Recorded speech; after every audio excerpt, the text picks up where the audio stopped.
صديقي ده هو سايزو، عيل كحيان معهوش جنيه زي حالاتي كده صديقي. السايزو ده عيل رايق جدا، على طول نايم ومش همه ايه اللي بيحصل في المدينة. وهنا بيكون شوية قتلة عايزين يخطفوا البنت دي. هي مين البنت ديت وايه حكايتها هنعرف قدام. السايزو ده بخته نار، بيبقى واقف كده في حاله والبنت بتترمى في حضنه. وهنا المجرمين بيكون محاوطين بطلنا سايزو. هي البنت ديت لازماكو ولا ايه؟ طب استأذن انا السلام. وهنا بطلنا بياخد ديله في اسنانه وبيطلع يجري. البنت بتكون متشعلقة فيه وهم المجرمين بيحاصروه. وهنا سايزو بيطلع السيف بتاعه بيخلص عليهم في ثواني. ده جامد يلا. وبيسيب البنت بعد ما خلص على المجرمين عشان يروح ياكل. والبنت هنا بتقول له استناني، هو انت حيلتك حاجة؟ انا هوكلك على حسابي. وبيقول لها كده صفقة مربوحة. وهنا بيروحوا ياكلوا مع بعض. البنت بتقول له انا مش جعانة، لكن لما بتشوف الاكل نزلت فيه طحن دي كانت ناقص تاكلني انا. ما علينا. وهنا السايزو بيقول لها شكرا يا بت. بترد له بتقول له السينامي هو ده اسمي. بيرد لها بيقول لها تمام يا ايسو. بيدلعها وكده عبال ما تدلعني باشتراكك الجميل يا عزيزي. المهم بيجي الليل وبيكونوا بيتكلموا في الغابة. فجأة كده بيطلع عليهم الشخص ده. سايزو بيبص عليه كده وبيلاحظ ان هو مش تمام. وفعلا شكه طلع في محله. والشخص دوت بيطلع انصال حادة وبيهجم عليهم. سايزو بيصد الهجمة بتاعته والاتنين بيهجموا على بعض في نفس الوقت، بس شكل قوتهم متساوية. هنا بيهجموا على بعض من تاني والاتنين عليهم حركات كده، انما ايه جمدان يا مان. وهنا ساراتوبي بيستدرك بطلنا سايزو لفوق وبيرمي عليه اعشاب سامة. وهنا الواد وجع ومش قادر يتحرك، جسمه كله مشلول.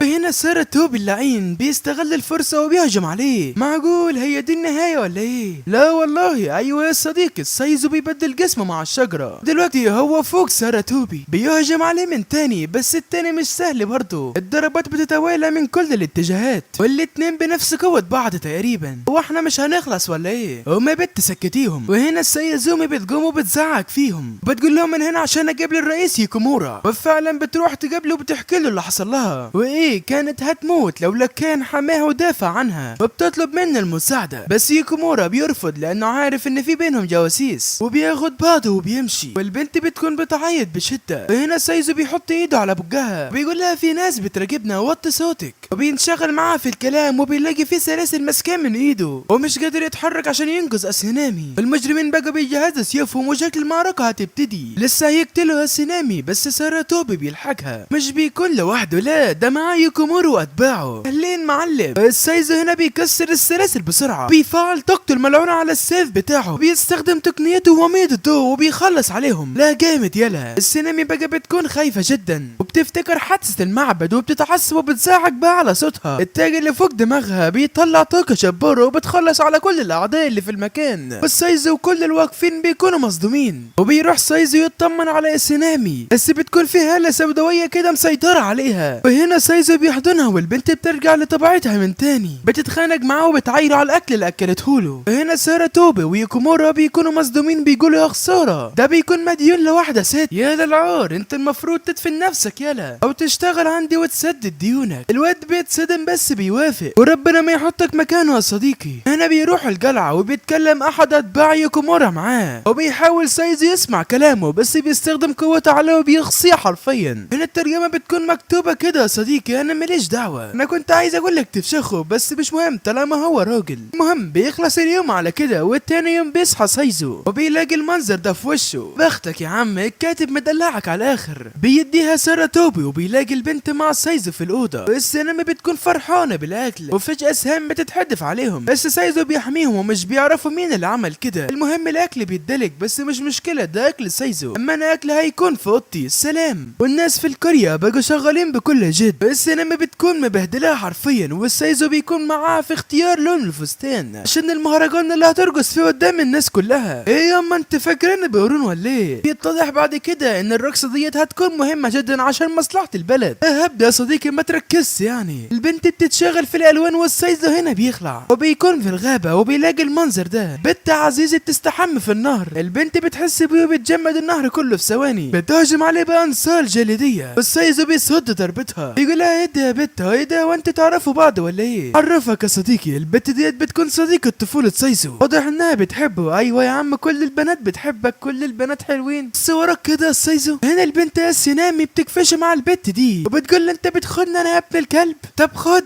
يوكيمورا بيمنعها وبيعرفها ان السايزو غلبان ومش بتاع ستات. بنت بتحكي لهم عن الافاعي اللي موجوده في الغابه. بيروحوا على الاحتفال والبنت السنام بتديها رقصة وكلام فارغ. بتلمح سايزو وهو ماشي مع صديقة طفولته، بتسيب المهرجان كله وبتروح لعندهم. سايزو حبيبي ابعد عني خطفت الرجالة. بيتمشوا جوه الغابة وفجأة السنامة بتحس بحاجة غريبة، رجليها بتخبط في بعضيها. ثعبان ضخم بيهجم عليهم بس سايزو بيحميها. الثعبان ده بيديله وبيخبط سايزو. البنت بتتنطر لبعيد والسايزو واقع تحت التعبان. البنت بتحاول تنقذه بس مش بتقدر تعمل اي حاجة. سايزو بيفجر المكان كله وبينجح في الهروب. بيلاحظ التعبان والكلام المكتوب في عينيه وعلى طول بيفهم ان في حد هو اللي مستدعيهم. الواد بينط على التعبان وبيرشق السكينة في عينه. بيفكرني بجينو من انمي سولو ليفينج ساعة ما كان بيتواجه مع زعيم المغارة من الرتبة سي. لو ما شفتوش تقدر تشوفه في اللينكات اللي في التعليقات. واضمن انك انت هتشوف ليفل تاني من العظمة. نرجع للسايزو. عين التعبان بتتوهج جامد. ايوه بيطلع في التعبان دوت ان في متفجرات في عينيه، فالمكان كله بيتنسف من الانفجار المرعب ده. يا الهي، البنت والسايزو بيتحبسوا تحت الانقاض. بتعملوا ايه؟ هو ده وقته بس. البنت بتعالج جروح سايزو وبيدوروا على مكان للهروب. بيوصلوا عند فتحة كده، السايزو بيدمرها وبينجحوا في الخروج من المأزق ده. في القرية بقى كان الهجوم شغال على الناس في كل مكان. عند السرطوبي بقى بيكون واقف على الشجرة وفجأة بتنكسر بفعل والواد بيصفر لسجوره كده هو مروضها. بتظهر البنت ديت وبتكون بتستهزأ بيه، بس على مين؟ ده سرطوبي الجامد التنين. بيطير عليها وبيجرحها في وشها. كاتسو بتطلع تعبان من رجليها وبيعض سرطوبي في وشه. التعبان كان سام، مفعول السم بيتأثر على سرطوبي فعلا. كاتسو بتستهزأ بيه. خلاص كلها عدة ثواني ويفقد سرطوبي بصره. بيطلع ثعبان من وراه وشكل دي هي النهاية. انت فاكر كده يا عزيزي؟ لا يا عم ده مش هيحصل. بتظهر البنت اللي هي صديقة طفولة سايزو وبتجمد التعبان. بتنزل بعدها وبتهجم على كاتسو بالجليد. كاتسو مش سهلة برضه يا جماعة، تتفادى الهجوم وبتطلع تعابين كتير وبتهجم عليها، بس سيراتوبي بيخلص عليهم. ايه ده انت لسه عايش؟ بيتضح ان سيراتوبي قادر يبطئ من مفعول السم. جامد يا عمنا. وهنا كاتسو بتقول لهم اعتقد كده عطلتكم بما فيه الكفاية، زمانه خلص على فتاة الضريح، بستأذن انا السلام.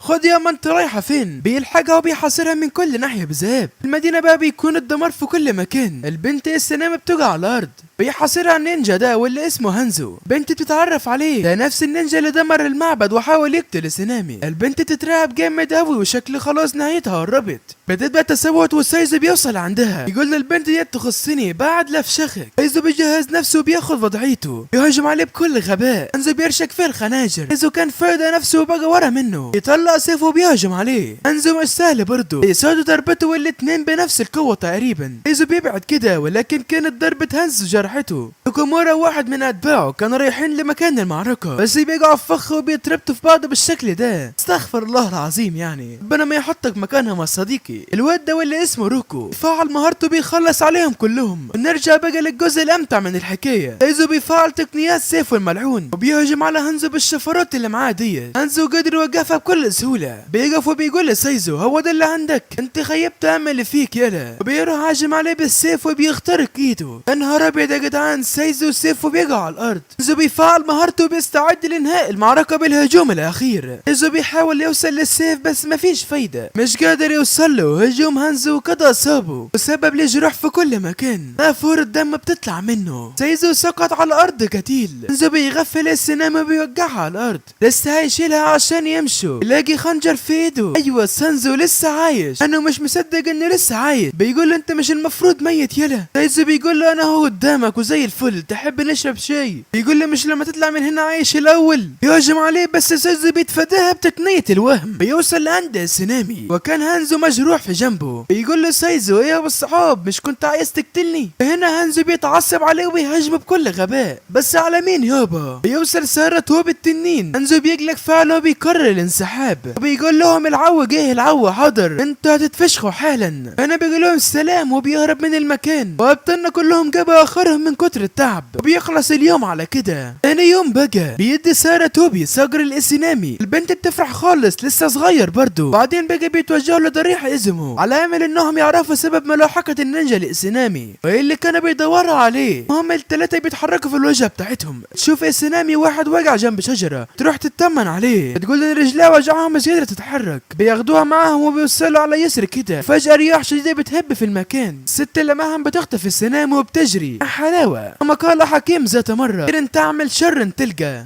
بتكشف عن نفسها، وده يا صاحبي هو يوري. ايوه صديقي طلع ولد. والسايزو بقى كان محاصر في السجن الرياحي. اتضح لنا ان يوري حاطط تعويذة على سايزو اول ما يتقابلوا، وبيقول رجالته لعبة معاها يا رجالة، وبيجربوا منها بس خناجر من كل حتة بتنزل تخلص عليهم. ايوه يا صاحبي المحارب ده واللي اسمه كوكو. ايوه الصديق مش بهزر، حس ان الكاتب كان عايز يزهقه. عدل على الاسم تعديل بسيط جدا هنسميه كوكي. المحارب ده واللي اسمه كوكي بيخلص عليهم. يوري بيقول له بقى كده طب تعالى، بيطلع سلاحه وبيعمل بيه اعصار وبيصد هجمات كوكي بسهولة. بيمسك البنت بعدها وكان هيهرب، بس انت متخيل ان ده هيحصل؟ لا والله، اذا بيطلع سيفه بيلغي تعويذة الرياح، بيهجم على التنين دوت بكل غباء. بيعرف يوري ساعتها انه مش هيعرف يهزم سايزو، بيكسر الجسر وبيضرب سايزو وبيوقعه في الهاوية. بس لحسن الحظ كان في بحيرة والسايزو ما حصلوش حاجة. يوري بقى كان رابط السنامي وبيجهز نفسه عشان يقتلها قدام سايزو، بيضربها وبيطلع عينها حرفيا، بيغمى عليها وبيعلقها في غصن كده، وكلها كام دقيقة والغصن هيتقطع وتموت. بيوصل سايزو بيطلع لعندها بسرعة، يوري بيهجم عليه، بيوصل سايزو بس يوري بيعمل حيز رياح بيوقفه من تاني. بيطلع سايزو من تاني وبيهجموا على بعض بكل شراسة، بيضربوا سايزو بس يوري بيقدر يسد الضربة بتاعته، بيرد له يوري الضربة بس سايزو بيتفاداها، بيتعصب جامد وبيفعل قوة سيفه. يوري بيتحمس جامد وبيقول لها اخيرا لقيت النينجا اللي هيقضي على الملل بتاعي. بيحطم سلاحه وبيجرحه في بطنه، بيجيب دم من كل حتة. ساعتها انتهت المعركة بفوز المحارب سايزو. بيوصل كوكي عندهم وبينقذ البنت. يوري بقى بيكون مبسوط قوي وبيطلب من سايزو يخلص عليه. الواد فعلا كان خلاص هيموته، بس سناوة بتحشر نفسها ما بينهم وبتمنعه. سايزو بيفوق ساعتها وشكل كده في حاجة هنعرفها قدام. بنته بتقول له ما تقتلهوش سيبه في حاله، بياخدوا بعضه وبيمشوا. يوري بقى بيصوت وبيقول لهم انتوا بتستهزئوا بيا ولا ايه؟ اقتلوني بسرعة، لان العيال بتسيبه وبتمشي. وكوكي بيعالج جرح السنامي، يقول لها ما تخاطريش بحياتك من تاني. هنا عندي يوكومورا توصل لهم رسالة مهمة، بيخبيها روكو في عينه حرفيا يا صديقي مش بهزر. ونرجع للسايزو من تاني والبنت السنامي تغنى اغنية جميلة جدا، عشان انت غالي قوي انا هغنيها لك يا صديقي. احم اهم ماذا تنتظر؟ هيا اشترك الان، اضغط زر الاعجاب. وبس كده صديقي ما عادش فاضي غير اقول لك صليت على النبي. خلصت فشارك؟ طب انا تمام، انت تمام بقى؟ طب سلام.